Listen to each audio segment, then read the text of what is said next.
So the past 2 years, for whatever reason, up by the Charleston bump, there's been an enormous kind of Mhm. loop in the Gulf Stream where it's circled back to the southeast considerably and then shot back up north, and it's only been about 5 miles wide. Wow. So going from, basically completely between Florida to the Bahamas, and then shriveled down to, 5 miles wide. And how did it start out? Like, what was the origin story? Too much alcohol. Really? Okay. Says if God wanted us to have fiberglass boats, he would have given us fiberglass trees. It's for fishermen. It's not for taking the wife and the wife's friends. I think that it's a really, really pretty bit. And then there was a blur that went by and ended up in the cockpit, as far as if I can remember correctly. Welcome back, everybody. State of Sport Fishing podcast.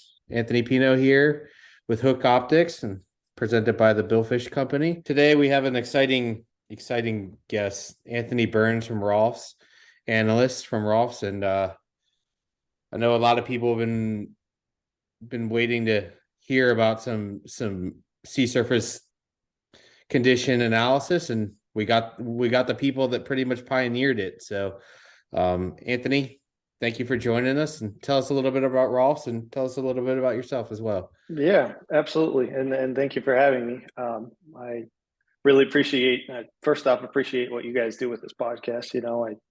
I listen myself, and I think it's important, to talk to kind of the people in the industry, and put it down in video form. And it's a good listen. So I really appreciate what you guys do as well. Thank you, man. But yeah, absolutely. My name is Anthony or AJ. I'm an analyst here at ROFSS. I started about 4 years ago, coming up in May. And what we do is we make fishing analyses. We look at satellite imagery, so sea surface temperature as well as ocean color chlorophyll. And then with that, we can basically determine the better places to fish. So for instance, if you're going out of, Jacksonville tomorrow, you give us a call or write us an email, or look on our website and say, hey, I'm going out of Jacksonville for Wahoo tomorrow. And we'll take a look at the satellite imagery for your area. And then with that, we can determine the best areas to fish, primarily using what we call water mass boundaries. So generally where cold water meets hot water is going to congregate the bait. And then kind of the trifecta is one of those water mass boundaries over good bottom for numerous days is going to provide the best area to fish for you. Yeah.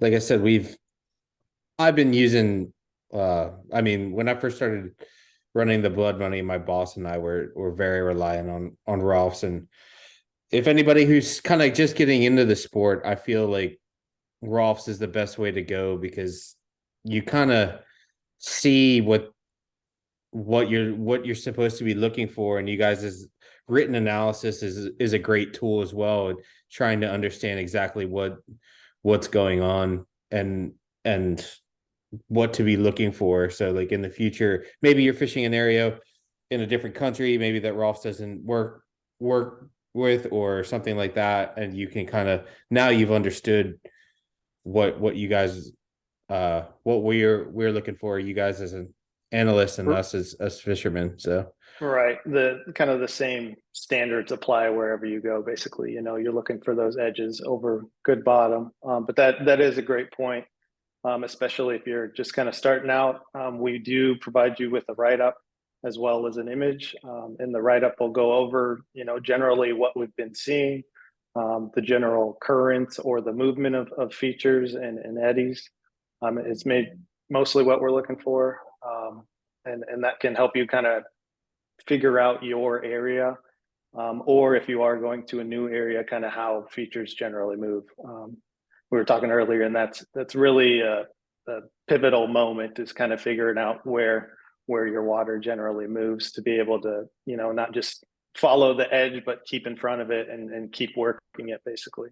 Yeah, because most places in the ocean, water does not stand still. And the No. idea, and people, I think that the general idea when you start to get into fishing is like, oh, I can just go to this spot and that's the spot to go. A bottom structure, typically some sort of bottom structure in the northeast of the Mid-Atlantic, a canyon, below 100 fathom edge or 50 fathom edge, something like that.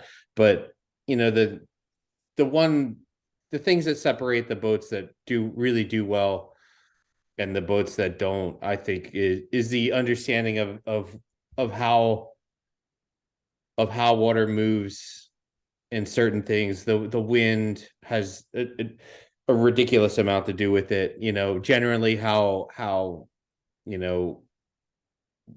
things move. For example, everybody thinks that our water in the Mid-Atlantic, if you're not a fisherman, moves, it warms up from the south and then it cools off from the north, which is true, as in the Gulf Stream does move from the south and the Labrador current does come from the north. But if in the best of times, typically, some of our best fishing comes from the north, and there's big massive eddies that develop off of New York and east of New York.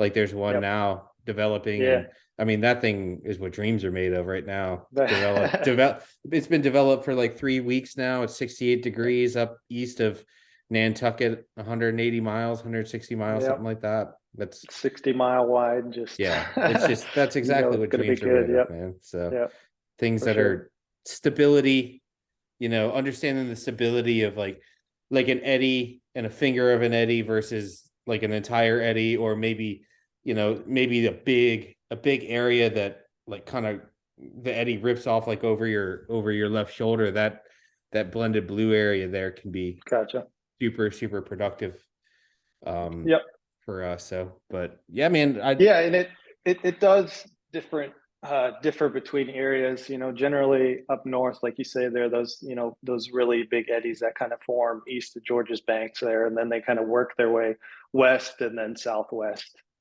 to a little bit.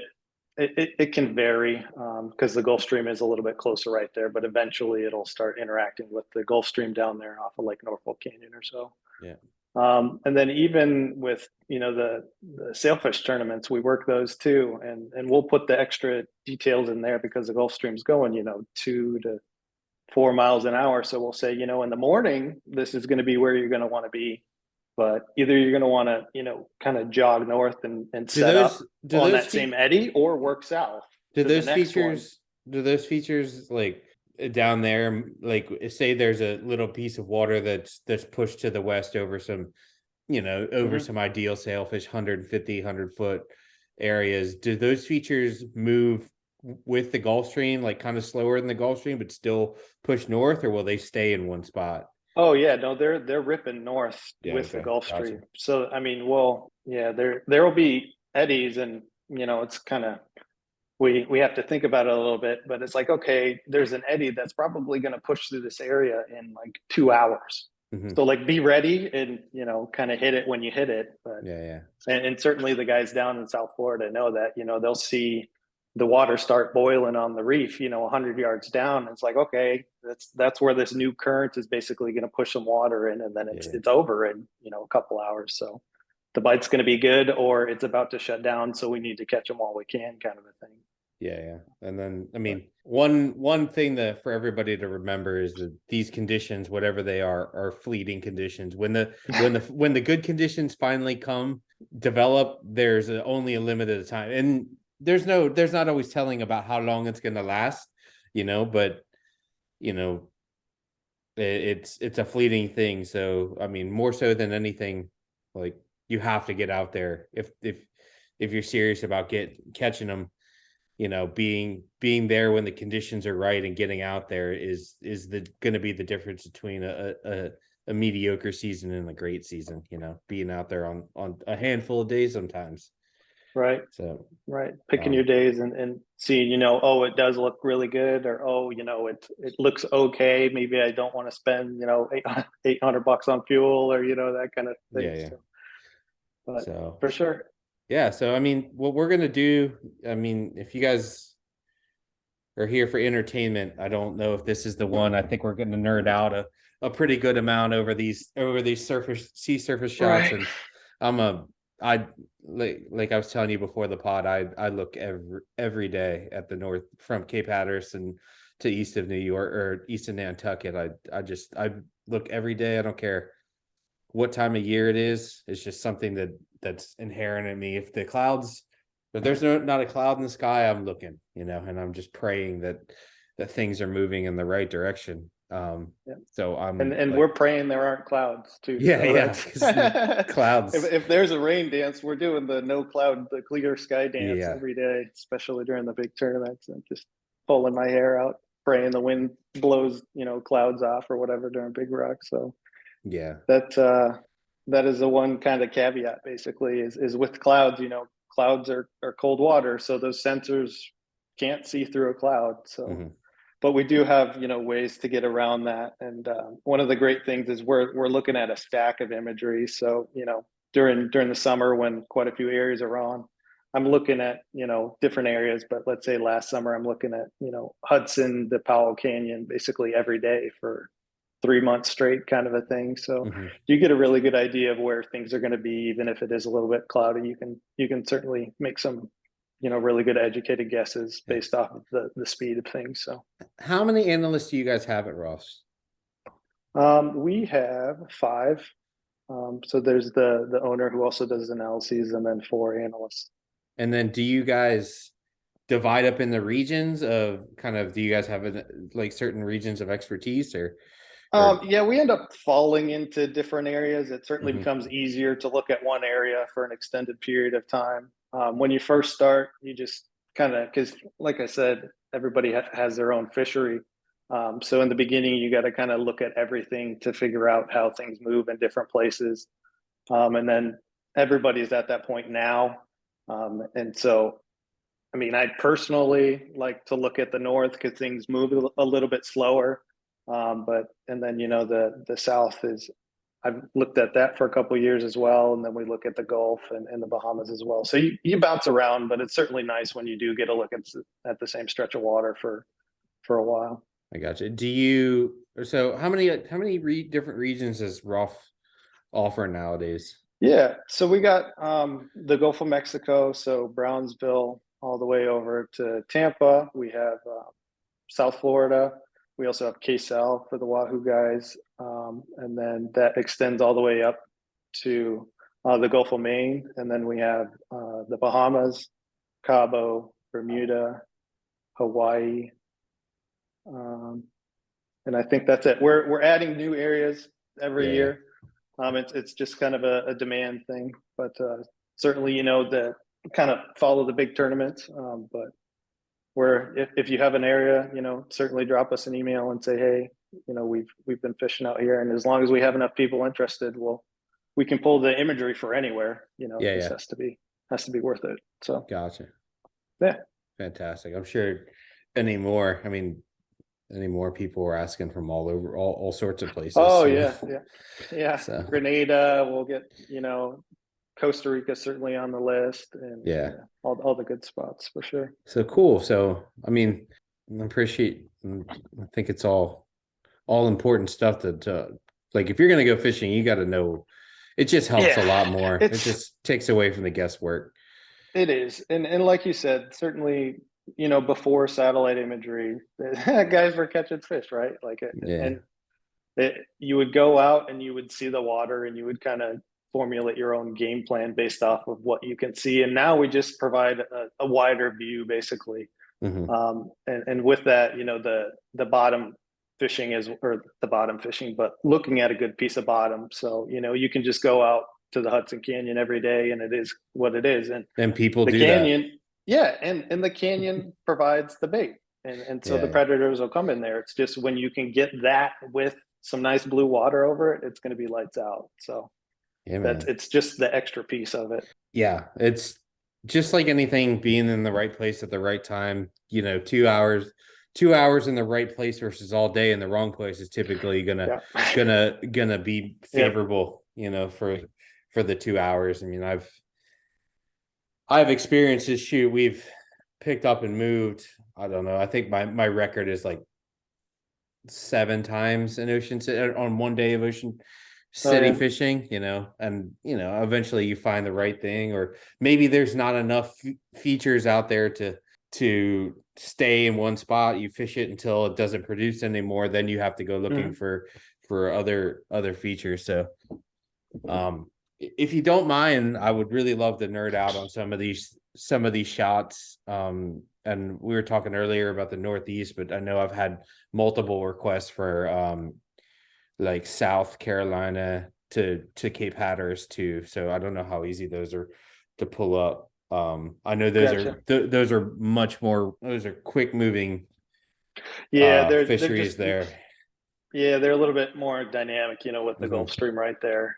Certainly with the Charleston bump right there, basically it forces the Gulf Stream out, and it generally creates these massive eddies in that area, which can be, anywhere from 40 to 60 miles. So there can be huge eddies pretty much from Charleston up to, Cape Hatteras there. Yeah.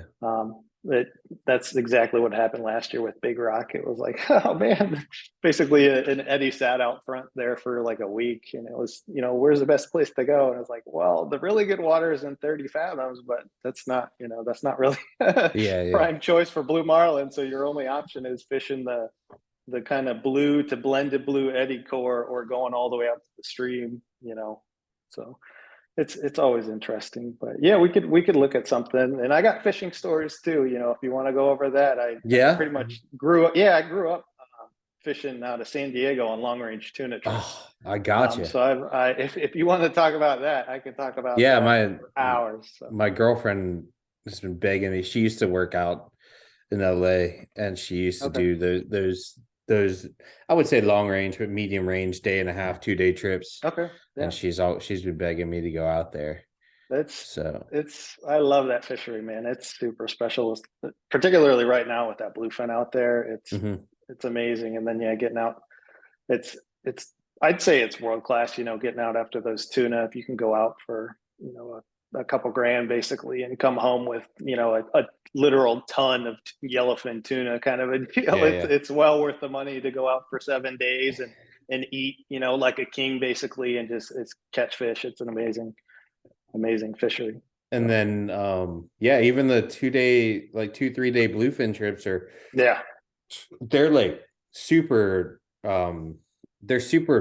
the value is incredible for those things. It's like $800 for like 3 days of fishing. It's ridiculous, and food included. Right. So, and then you guys, it's pretty wild. So, cool. Well, let's delve into the analysis a little bit, and you could screen it. I'll shoot the host back over to you. Hopefully, it doesn't ruin everything. And we'll jump into some of these. I don't think we ruined anything. So we'll jump into some of these charts. My girlfriend, who loves fishing, hates all I do in the evening, in the summer more so, is call people and analyze shots. Yeah. And that's a great point. We're definitely a piece of the pie, and part of our I guess our value at ROFSS too is we have a bunch of clients that we basically get a call and say, in ground truth more or less, and say, hey, how was it out there? Is it kind of shaping up how we said it was? Yeah. So we can, further dial in the best place, because all we get, is the ocean view. But if you can get kind of boots on the ground and say, it was a little bit better in this canyon versus that canyon, that's, we strive to get all the data we can basically to provide you the best analysis. So here's that. Did it work? Oh man, that's wildly better than what it looks like now. Yeah, just a little bit. So this is that September day. Okay. Do you have September 20th or so? Do you have the can you get down to outside the Washington with that one? No, you got to get down a little further. Oh, okay. Gotcha. Yeah. It's like a treasure trove for me. This is incredible. It is wild, the amount of like catch data basically. Even just the reports and stuff. If you really wanted to go through and, for the past 5 years, I was talking to a guy about the Gulf, you're not supposed to target bluefin, but if it hits a certain temperature, in April kind of a thing, Mhm. you can accidentally catch Quite a few. bluefin. I've Yeah, actually yeah. did recently hear it's been pretty favorable out of Texas, I believe. Okay. Gotcha. So cool. This is the shot from this is late September, early September. 9:20. 9:20. All right. Yep. So basically, I remember this is our best day. I don't know, we had some pretty great days last year considering the fishing. But for everybody who's watching on YouTube and for you people listening, you should just probably watch this episode on YouTube because so this had been a piece of water, this area. Do you have the Loran? Now I'm getting really really into it. Yeah, of course it was on. That's like I said, everything just about every day that area's on. So we get a good look at it. Cool. All right. So I mean this is an example of a pretty obvious thing to do. I think we were like out there, if I can remember correctly. So everybody who's watching is basically the Gulf Stream's running south and north.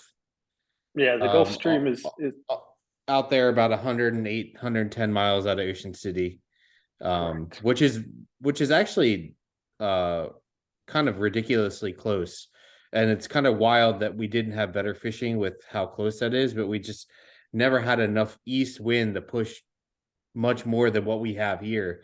This was the most favorable conditions at Ocean City for the entire year was this week. And this fishing basically started up above outside the Baltimore, and it kind of pushed down, maintaining the same shape that you're looking at now. So this trip that we did was an overnighter trip on the Blood Money, and I kind of was looking at this water. I mean, it's just the kind of a combination of stability. Yeah. It was just something that was super stable, super consistent. I had a couple reports that I had got from people, and we'd fished a fair amount leading up to this, and we kind of beat this area from basically from the 000s. We started fishing the area. It was on the 150 almost outside the Baltimore, down to like in the early September, and then down to our last great trip was like the 750, 800 line down with those two number 5s are. Can you explain the dots and the numbers for me? Yeah. I guess while we got it pulled up, this would be a great opportunity to go over this. So with each analysis you get, we'll give you a write-up basically of what we've been seeing in the area. And the analysis is a forecast for the next day. So it's also forecasting where we think things will be tomorrow. And that kind of plays into what I was saying earlier. So up north, things move a little bit slower, but certainly down south, things can move relatively quickly, especially off of Florida, where the Gulf Stream is pinched between Florida and the Bahamas. Things can move relatively quickly. And then we'll break it up, by area basically. So we got Poor Man's to Spencer Canyon here, and then Poor Man's to Norfolk. So Poor Man's north, Poor Man's south, basically. Gotcha. And then the write-up just includes where we think the best places are going to be. And then these coordinates, Loran coordinates here, line up with the dots on the map. And we explain, what areas we think are best and why. And then, so the lines are the water mass boundaries. So where the temperature changes from 76 to 77. And then the dots are what we call hotspot areas, or where we think is best. And then finally, the numbers within the dots indicate how many days that area has been favorable. So generally, if an edge has been over good bottom, The longer it's been over the good bottom, the longer it's allowed bait to congregate in the area, basically. So it's generally, an 8, if all other things equal, an 8 is generally going to be better than a 2. Yeah. You get up to 10, and then it starts getting a little squirrely, because by then certainly the predators have found generally that pile of bait. And also And they other will- fishermen. Yeah, and certainly other fishermen have worked it. But that's just kind of the general philosophy of what we do here. Cool. And then Actually, we have arrows that indicate the general current through the area, and then the color as well on this shot. And then we also provide a clear chlorophyll or ocean color shot as well. can we actually go to the, I guess, early, like if there's a shot for the 2nd of September, so we can actually kind of explain the progression of how all this water moved and everything like that. Pretty good. So it's all pretty warm. So sliding up here, I can't remember if this was a different piece of water that we started fishing, but this water outside, as you guys can see, the shot is super yellow, which all means it's all generally the same temperature. And this is where, come a certain time of the year, you got to stop looking at the temperature and start looking at the water and where the water had come from, or the water quality more so than the water temperature. The water temperature is indicative of where the water might come from. If the water's warmer, typically, as you can see in the top right corner, we have an eddy, a very, what I would say, mediocre, if not disappointing eddy, pulling a little bit of Gulf Stream to the west and spinning up, and you see the 3s and 4s outside the 200 or 400 down to the 300. So we had a great day. We fished here, and I had started. We'd basically fished this day for almost 3 days in a row, and it kind of got better, and for us, it got better and better, mainly because I kind of understood what was happening. But the last day we were 8 for 18 on white marlins, 18 or 20. Nice. We were pretty awful at fishing, but good at getting bites. So, we ran basically to this number 4 that we can see outside the 200 and outside the Wilmington. And we picked a double, picked a single and a double. We caught only one out of that, and then I kind of understood that the fish were kind of riding in on that current, and I found myself at the easterly most side of the fleet most of the day, and we ended up catching, having almost 20 bites, and most of it, 80% of it, was right there pushing into the current east of most of the fleet that was there that day. And then at the end of the day, and this is what I think a lot of people don't realize, that was kind of in the main current, but this little area where this down on the 290 and that little black dot right there, there was a couple boats there that had some incredible conditions. And I think that sometimes it helps to get the fish out of that incoming current. And if there's a piece of similar water, but has less current in it, it seems to do really well for us.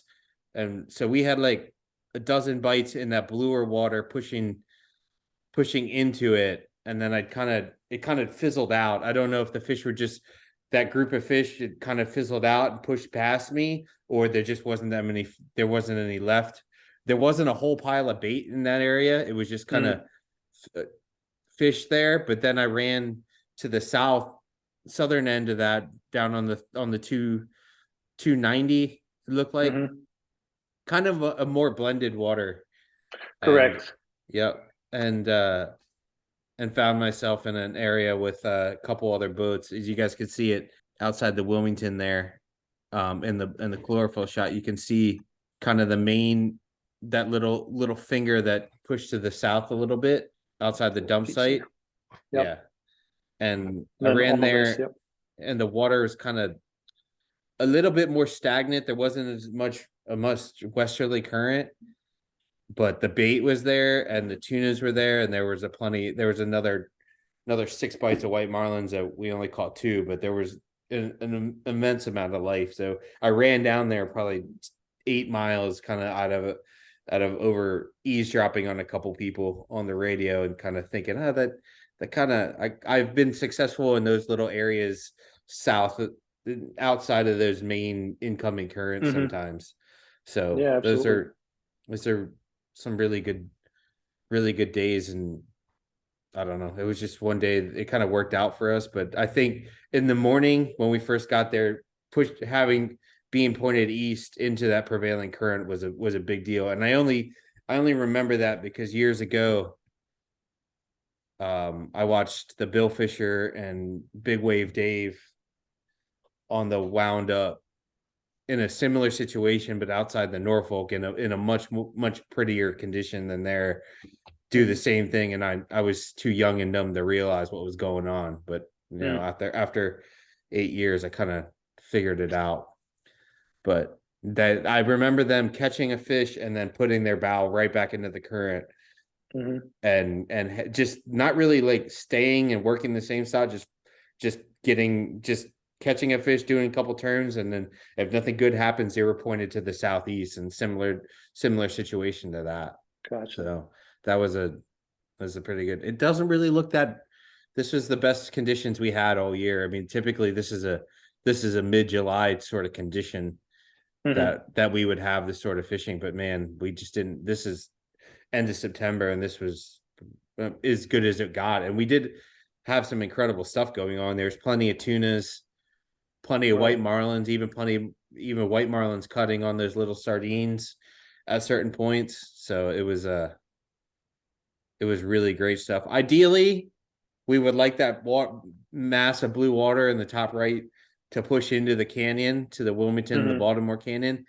But it just never happened for some reason. It just stayed outside that 100 fathom line most of the year. And it's just a tough thing for us. Those big clockwise rotating eddies, they form basically, like I said, east of Georges, work their way down and then start heading south.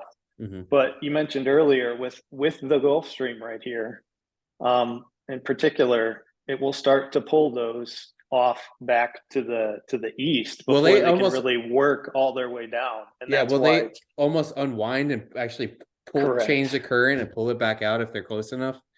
Yep. Yeah. There's too much interaction to where there's not enough energy, basically, because that eddy's been more or less separated, and there's only this 81 degree water, and the current velocity basically isn't enough to hold itself together, and it'll start getting influenced by the Gulf Stream over here. Yeah. And then throughout the year, how far north this pushes before it starts really curving to the east also moves. So it we can generally predict it a little bit, but there's certainly a lot of interaction that can differ from year to year. Yeah.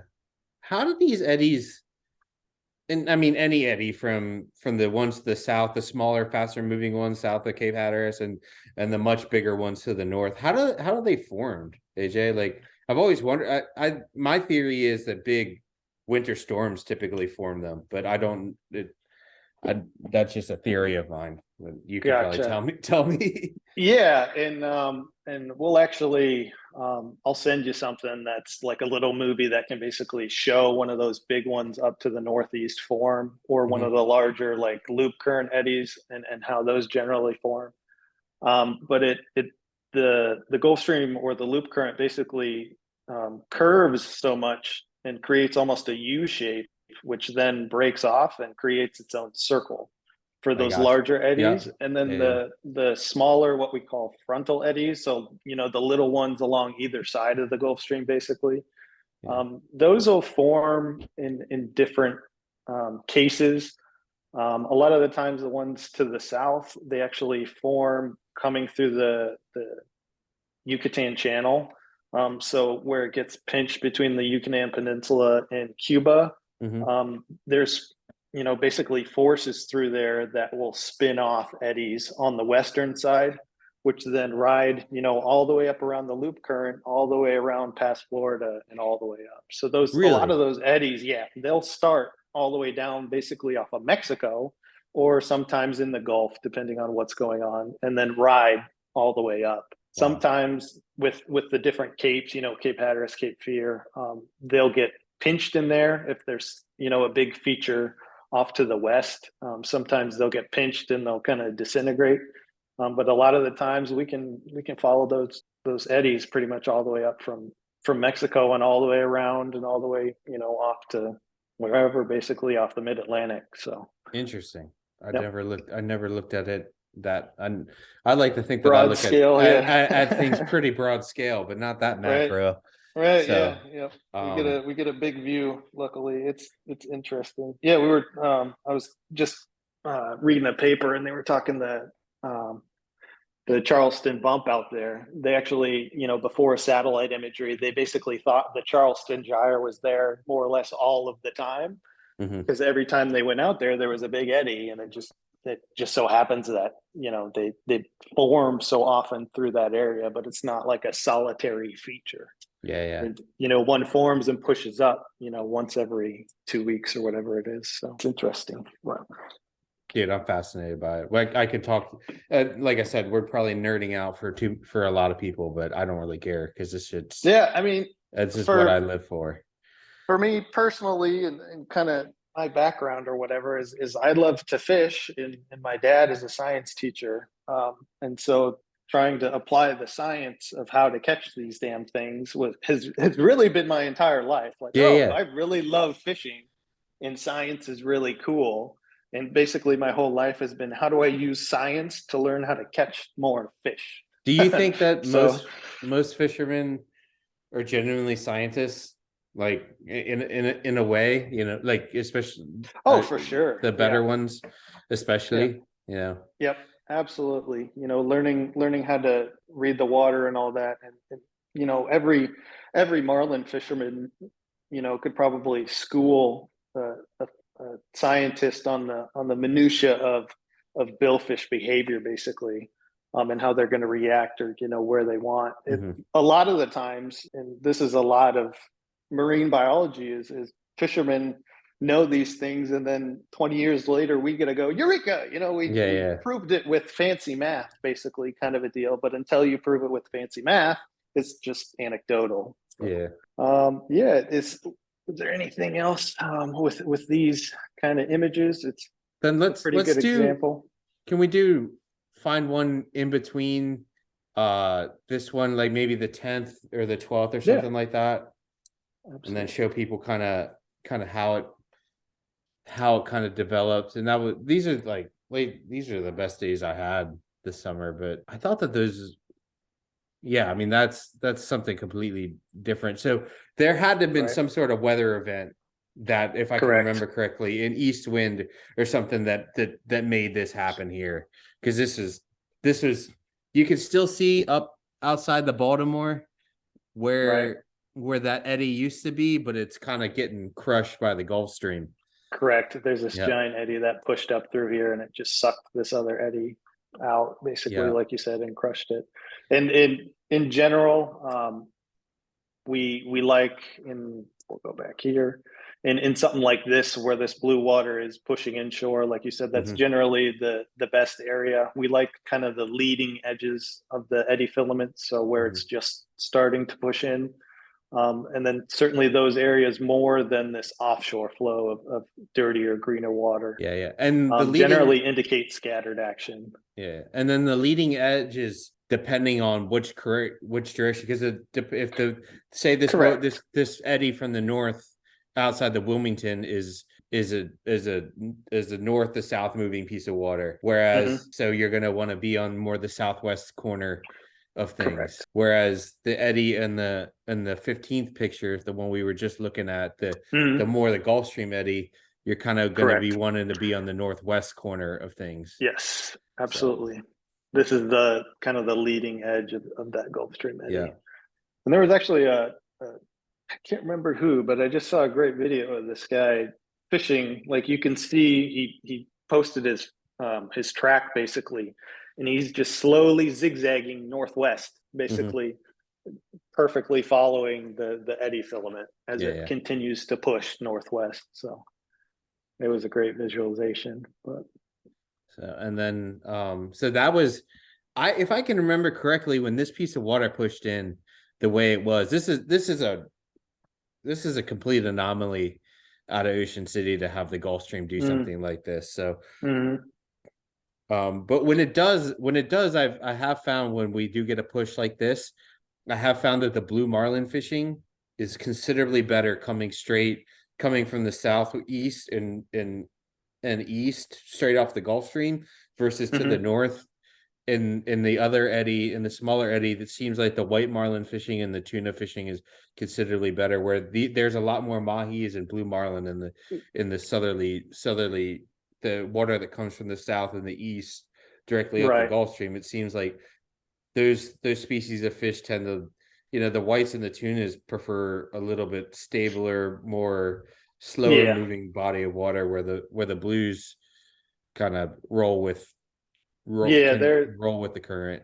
Especially, early in the season, they're kind of following the mahi up kind of a deal. But they're going to want, there's a great research paper out, but we figured this out a long time ago, but every species has their preferred habitat kind of a deal.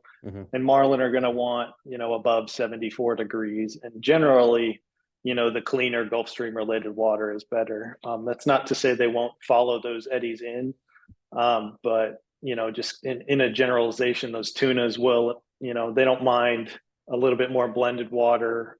They'll, sit on a good piece of bottom and bait inshore, and bluefin just kind of do whatever they want. They're super fun to make analyses for inshore, but I mean, especially the giants. I've seen giants and pieces of water like that 82-degree pretty blue water we're looking at there. Seeing them out there. That's it. It's and they, especially in spring, we can really hone in, kind of where they're going to be, and they'll just kind of be anywhere.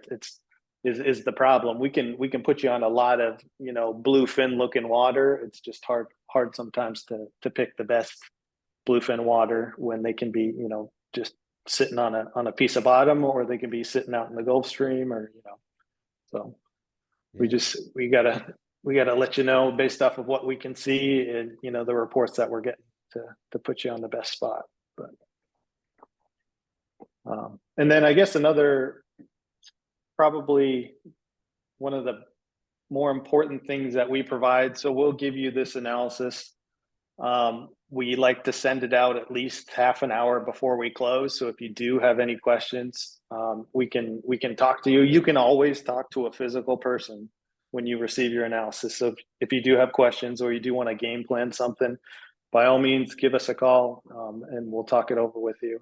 You can also call them via satellite phone, because I've done that before. Back when Mitch was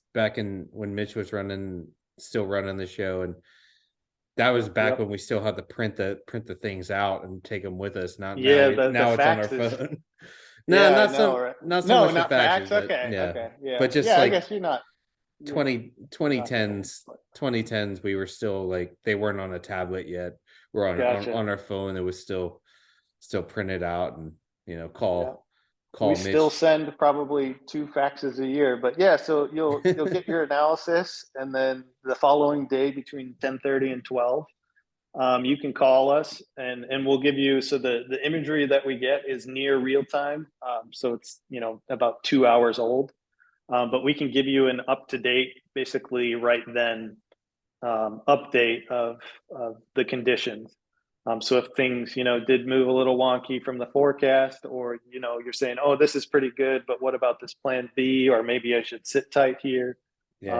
Things may change. So you can always give us a call, and we'll give you an up-to-date update, basically, of the conditions as well. And that's a huge part of our business, being able to get that same day while you're out on the water as well. We also do inReach. We have an inReach number for that as well. Okay. So, And how often did the satellites pass over a certain area? That's a great question. So we use, I guess they aren't our satellites. but we utilize, I would say, maybe around 10 satellites, certainly the most out of anybody doing this. We have 10 satellites, which give us approximately 20 to 25 sea surface temperature shots and around 6 chlorophyll shots. And that's a day. That per day. Yes, Yeah. correct. Yep. So we're putting together stacks and we can see things move, basically not quite by the hour, but certainly, things moving slowly along throughout the day. And you can also and- piece together Correct, maybe yes. maybe a shot that in the morning didn't have clouds Yep. over one side and the other side. Yep, we can always create a composite, so we can provide you with a clear view of the area, instead of trying to piece that together yourself. So all of our analyses, we generally try and create them essentially as late as possible, so you have the most recent imagery as possible. But we'll create an analysis for you, like using a composite image a lot of the time, just because there's normally some moisture in the air, some clouds pushing through most areas. We do get those perfect bluebird skies, and they're a godsend, we're thankful for, but a lot of the times it is kind of cloudy, or in the summer we'll get that stupid Saharan dust that'll mess with the satellite imagery. Of course, there's the fog, that'll roll in up north, off of New York and all that stuff. So, but usually we'll figure out a way. We can always come up with something normally. And then we also partnered with Fathom Science, and they provide basically the top of the line modeling data. So if it is completely cloudy for generally more than 3 days, it starts to get pretty squirrely. So then we can provide a modeled analysis, which we gone through and had about a 2-month vetting period, and it all lines up really well. So we can also provide a modeled analysis as well. Cool. Well, and then so this is I think that this piece of water pushed in off of East Breeze, and kind of I remember people going. I just remember seeing that after the clouds cleared and being like, "Oh my God, Yeah, right. This is going to be it," And then people went out to there, and it really wasn't that great until the Gulf Stream kind of straightened out again, and it kind of sat there a little bit, and then it became more stable. And I felt like the fish, I don't know if it's probably more that we covered enough ground as a fleet from Cape May, Ocean City, and Virginia to finally just find the right spot, which ended up being on the last shot, the 22nd shot, which ended up being for us on the blood money, which was the best fishing. As that stuff was starting to push out down on those 3 5s on the 2 5s and the 800 to the 750.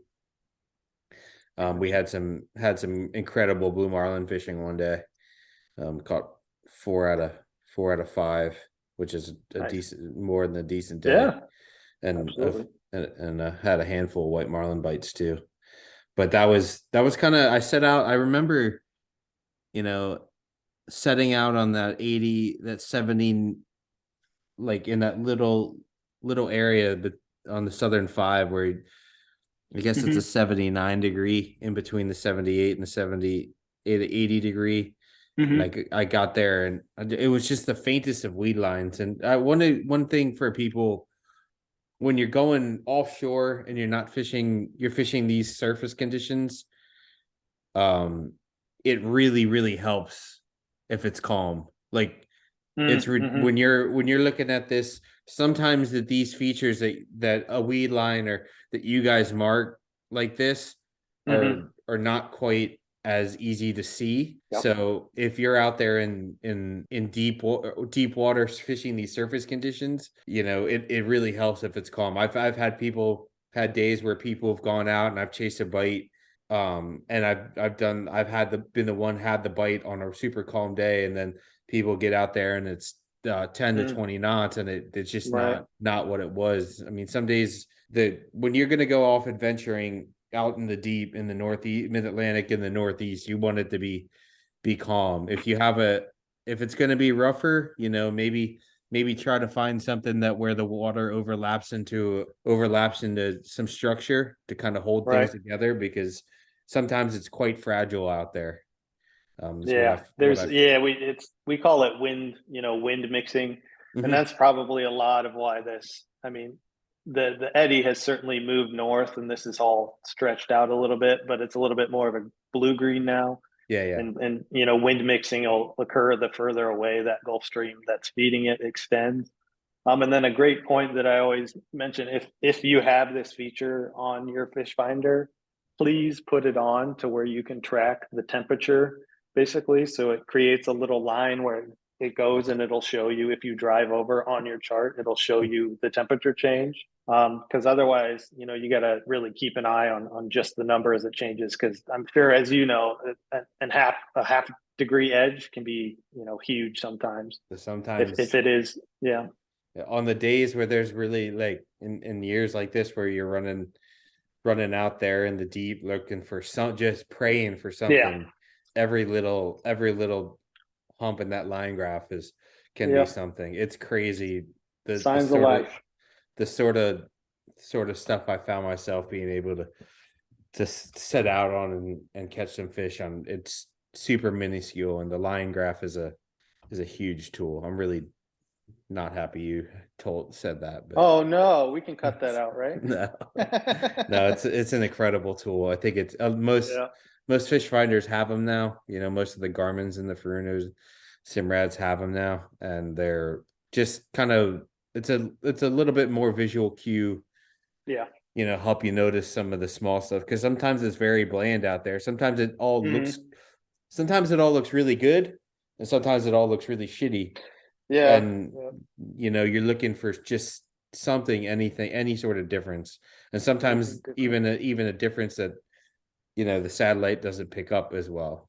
So right, and that's all these these water mass boundaries, these lines basically are those convergence zones. So that's where your weed lines are generally going to stack up, or where there might be a slick, or where the water is going to look a little bit different, or that kind of a thing. But yeah, I've just had too many guys call me the day of and go, yeah, we generally ask, where are you, so we can kind of make a game plan for you. Yeah. And they're 20 miles east of where I told them to fish, and they just drove right past it. I'm like, oh no, like like, keep an eye on your temperature gauge, man. They're like, oh yeah, I look down and look up, and it's 2 degrees, warmer. And I'm like, well, go back to where the edge is, basically, kind of deal. So you just gotta pay a little bit of attention to that, because that's what you're looking for. And then another small detail with our analyses, the ocean does warm up throughout the day. So we always tell people, you're looking for that relative change rather than the absolute number. So don't, stop or start fishing, I guess, and keep waiting for 80 degrees, and it keeps saying 79.5 for 15 miles, kind of a deal. Yeah. It's the relative change rather than the absolute temperature. Have you noticed that sometimes the green water can warm up far quicker than the blue water? Like, over the course of a day, I've been in, sometimes we just have to fish in the green water, and like some days it'll start in like at 68 degrees, and by the end of the day it's like 73, 74. I've found, like, it's just wild how sometimes the sun can warm up the green water much more rapidly than the blue.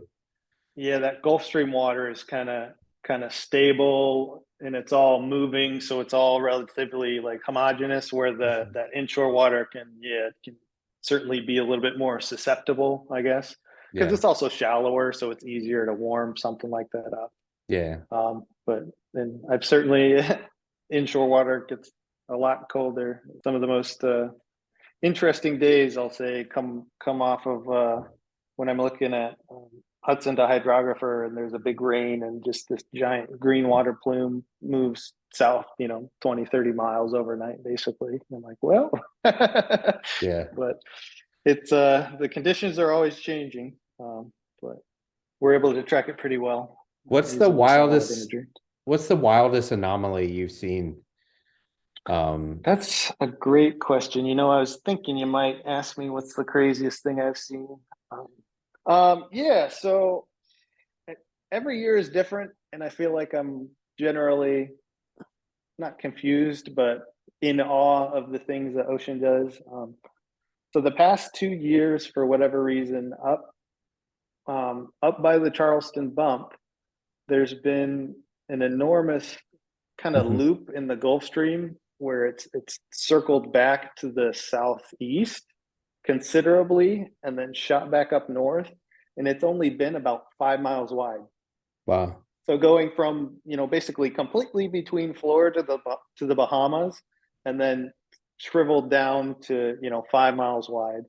Or recently in February, for whatever reason, the loop current generally extends north through the Yucatan Peninsula, goes up however far and curves back down. But an enormous filament extended like 80 miles to the west, and then formed a counterclockwise rotating eddy, which is completely opposite of what it normally does. Mhm. So there's a little bit of what's normal and what's not normal. So there's definitely a lot of head scratchers, and it normally we can see things that are normal, but it certainly does really weird stuff that probably nobody else sees but us, kind of a deal. But Yeah. it's pretty amazing to think that, you know, you could basically swim across the Gulf Stream, you know, this spring, kind of a deal, Yeah. if you wanted to.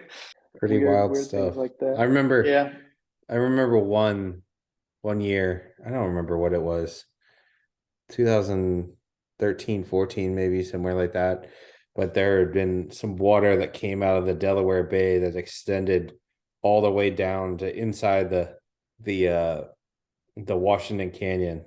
And it was like brown, you could see it, it was like brown water. Yeah. And inside it was a hard edge, and like it was like an east breeze or east wind for a couple of days, and it blew some blue water in over the Washington, the southwest corner of the Washington specifically. And they had some really good white marlin fishing there, and the poor girls. And I was at the dock that day, and you know, some boats came in with 6, 7, 8, having some decent fish, some really decent fishing. And the blue water, overnight the wind had switched to the southwest, and it pushed that literally brown water over where they were fishing. And it did not, the fish were not there. I think that maybe, I don't know if the water just kind of the top section, but whatever it was fucked. And we had the fish further offshore, and the fishing wasn't nearly as good. Yeah.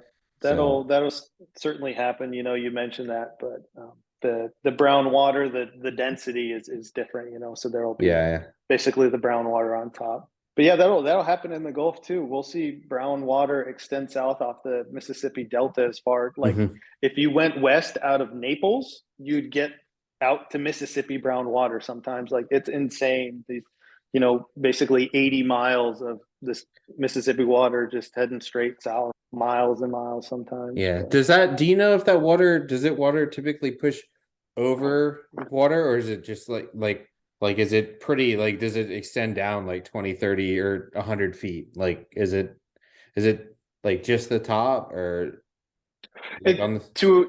To a certain extent, yeah. So the further, you know, the deeper it gets, it would probably become shallower and shallower. Gotcha. We can't really see that with our satellite imagery. It's just a surface thing, but for sure, it probably gets thinner in terms of horizontally the further south it gets. I gotcha. Yeah. So it's not an exact science, that's for sure. As much as we'd like to think it's a science. So everybody who's listening, right, whoever runs a boat or fishes on a boat, just be nice to your captain or sea surface analyst, because it's not a perfect science. Where it's a piece of the pie, you know. We can put you in the best spot based off of what we can see, and then, you know, we're very proud of our clients and stuff like that. But we certainly understand we're a piece of the pie, and you guys are the ones out there executing, you know, to win the tournaments and stuff like that. Well, cool, AJ. I appreciate it, man. Yeah. Good fun. I hope that people learned a little bit. I certainly did. So, like I said, I can nerd out on this for hours. So, Yeah, always, like I said, give us a call. We have a bunch of YouTube videos we put up, just going over simple stuff, how to order. And then we're also, we put out right now Gulf of Mexico in the southeastern United States, just like a big overview, essentially, of the area, so we can see what general features are in the area, just to kind of churn things up to get guys out. And then we'll start doing the north videos as well. And then we just put out a Bahamas special for those of you guys going fishing the Bahamas for the spring. Is always pretty interesting. Basically, we look for that kind of nicer Bahamas blue water that'll push in. So when the marlin are down south and they start to migrate north, they'll generally follow what we call blue marlin water. It's a little bit warmer, up off of Cat and then around Eleuthera and then Abaco, and then eventually get out into the Gulf Stream to work up north. So every year we look at kind of how much of that water is in the area. And right now it was a little bit slow in the beginning, but it's getting better. And that water is pushing in off of Eleuthera and Abaco. And then we also look at the Northern Atlantic Oscillation is what it's called. So it's like a climate thing like El Nino, La Nina. And there's one of those in the Atlantic as well. And they can roughly predict the wind. So this year it's looking like it's going to be a little bit warmer and a little bit less wind out of the west. So thank God. Last year it was, we put out a north special, and sure enough it said, there might be a lot of wind out of the west. And sure enough it kind of happened. And then, off of Norfolk and up to the Washington, the white marlin just kind of skipped out and kept going north on the Gulf Stream, I guess. So well, that's hopefully, so those are really, that are they pretty accurate? Like, I mean, you can read into the tea leaves, but they're generally pretty accurate, in terms of just a forecast for the conditions. Fish can do whatever fish want to do. But in terms of the condition, which is all we do, but based on the conditions, the predictions are relatively accurate for the atmospheric and ocean conditions. So it's lined up pretty well. So definitely take a look at those as well. We'll all be out fishing anyway, but it might give you a good idea of kind of what to expect. But this year is looking a little bit better than last year. It's a little bit warmer, and it might be a little bit of a late start, but hopefully there will be a little bit less west wind. So west wind, some good fishing. Yes, less please. West wind up here. Well, AJ, I appreciate it, man. Thank you so much. And absolutely. Good fun, dude. So thank you. Yeah, you guys, if you guys have any ROFSS, if you haven't heard about them, then you're probably fishing in the wrong spots. I appreciate the time, man. Thank you. Yeah, absolutely. Yep. Cool. You can hit us up on ROFSS.com is our website. We got an email and all the different social media, probably other than Twitter, because who wants to hear a story from an analyst? But all the good pictures and all the good pictures of our clients and all that stuff. Cool. So you can find us there too. But thanks, man. I really appreciate it. Thanks, man. Check them out, guys. Thank you.